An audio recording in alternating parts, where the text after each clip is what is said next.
ഇപ്പൊ പല കല്യാണങ്ങളും നമ്മൾ നടത്തുമ്പോഴുണ്ടല്ലോ, പങ്കാളിക്ക് എത്ര നല്ല ജോലിയുണ്ട്, എത്ര ശമ്പളമുണ്ട്, എത്ര നല്ല വീടുണ്ട്, ഇതൊക്കെ നോക്കിയിട്ടാണ് നമ്മൾ നമ്മുടെ മക്കളെ കെട്ടിച്ചു, അല്ലെ?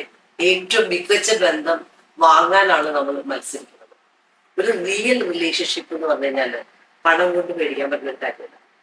ആ രണ്ട് പങ്കാളികളും തമ്മിൽ അങ്ങോട്ടും ഇങ്ങോട്ടും ഗ്രോത്ത് കൊടുക്കാൻ, അവരുടെ ജീവിതത്തിൽ ആ വ്യക്തിയിൽ നിന്ന് എന്ത് പഠിക്കാൻ പറ്റും എന്നുള്ളൊരു മനോഭാവത്തിലാണ് ഒരു പങ്കാളിയെ സെലക്ട് ചെയ്യണമെങ്കിൽ ലൈഫ് മാജിക് ആയിരിക്കും. കാരണം എന്നറിയാമോ, നമ്മൾ ആരുടെയും കയ്യിൽ നിന്ന് വാങ്ങുമ്പോഴല്ല, കൂടുതൽ കൊടുക്കുമ്പോഴാണ് ഓരോ ബന്ധങ്ങളും ദൃഢമാവുന്നത്.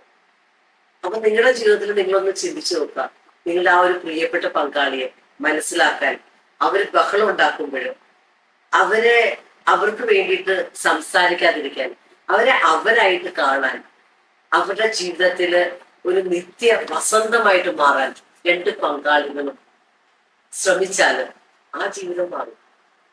നമ്മൾ എന്തിനു വേണ്ടിയിട്ടാണ് കല്യാണം കഴിക്കുന്നത്? പരസ്പരം വിശ്വാസത്തോടെ, സന്തോഷത്തോടെ, സമാധാനത്തോടെ, സെക്യൂർഡ് ആയിട്ട് നിലകൊള്ളാനാണ്. ഇന്ന് പല കല്യാണങ്ങളും ഒരു കോൺട്രാക്ട് ആയിട്ട് മാറുകയാണ്. അപ്പൊ നമ്മുടെ ജീവിതത്തില് നമ്മൾ കൂടുതൽ കൊടുക്കുവാണ്, കൂടുതൽ നിറവോടെ നമ്മുടെ പങ്കാളിയെ സ്നേഹിക്കുവാണെങ്കിൽ ജീവിതത്തില് അതിനേക്കാൾ കൂടുതൽ ധന്യമായിട്ടുള്ള ഒന്നും നമ്മുടെ ലൈഫിൽ നമുക്ക് ഉണ്ടാക്കാൻ പറ്റില്ല. അപ്പൊ ഞാൻ നിങ്ങളുടെ പങ്കാളിയെ ടാഗ് ചെയ്യാൻ പറയുകയാണ്. നിങ്ങൾ തന്നെ ചിന്തിക്കുക, ഞാനൊരു ഗിവർ ആണോ അതോ ടേക്കറോ?